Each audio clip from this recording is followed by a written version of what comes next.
నమస్తే అండి. నా పేరు అంబటి శ్రీజ. నేను రాంబాబు గారి మూడో అమ్మాయిని. అమెరికాలో ఉంటాను. అయితే నేను మీ అందరి ముందుకు ఎందుకు వచ్చానో మీకు ఈ పాటికి అర్థమై ఉండాలి. మా ఇంటి మీద 3 రోజుల క్రితం పెద్ద దాడి జరిగింది. అయితే ఈ దాడి ఎలా మొదలైంది?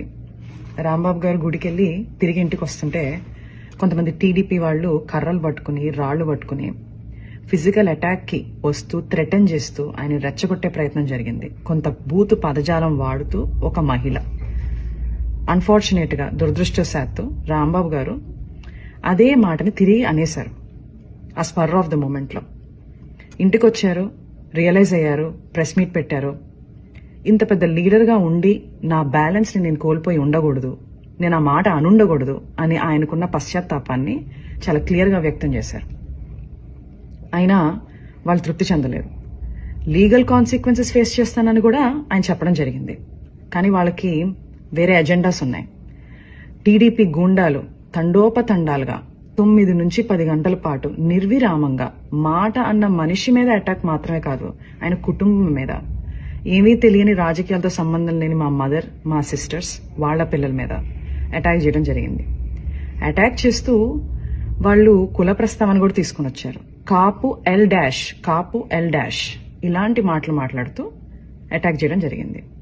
అయితే నాకు షాకింగ్ విషయం ఏంటంటే ఇదంతా కూడా ఎగ్జిక్యూట్ చేసింది, ఇంప్లిమెంట్ చేసింది ఎవరయ్యా అంటే ఒక డాక్టర్, సెంట్రల్ మినిస్టర్.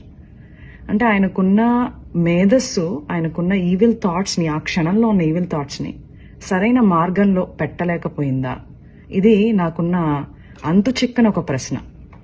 అక్కడితో వాళ్ళు ఆగలేదు. రాంబాబు గారిని అరెస్ట్ చేశారు. ఏమని చెప్పి అరెస్ట్ చేశారు? మీకు భద్రత లేదు బయట ఉంటే అని చెప్పి అరెస్ట్ చేశారు.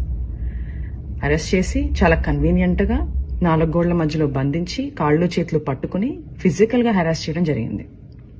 ఆయన ఒక ఎక్స్ మినిస్టర్. సరే, మీకు ఆ గౌరవం ఇవ్వడం ఇష్టం లేదు. ఆయన ఒక సీనియర్ సిటిజన్, 65 నుంచి 70 ఏళ్ల మధ్యలో ఉంటుంది ఆయన వయసు. అయినా కూడా వాళ్ళకి గౌరవం ఇవ్వాలని లేదు. రాక్షసానందం పొందారు. అయితే నాకు అనిపిస్తుంది, ఇంతకుముందు మా ఇంట్లో వాళ్ళు అమెరికాలో ఉన్నాను, ఫారెన్ కంట్రీలో ఉన్నాను అని చెప్పి నా యోగక్షేమాలు కనుక్కోవడానికి తరచూ నాకు ఫోన్ చేసి మాట్లాడుతుండేవాళ్ళు.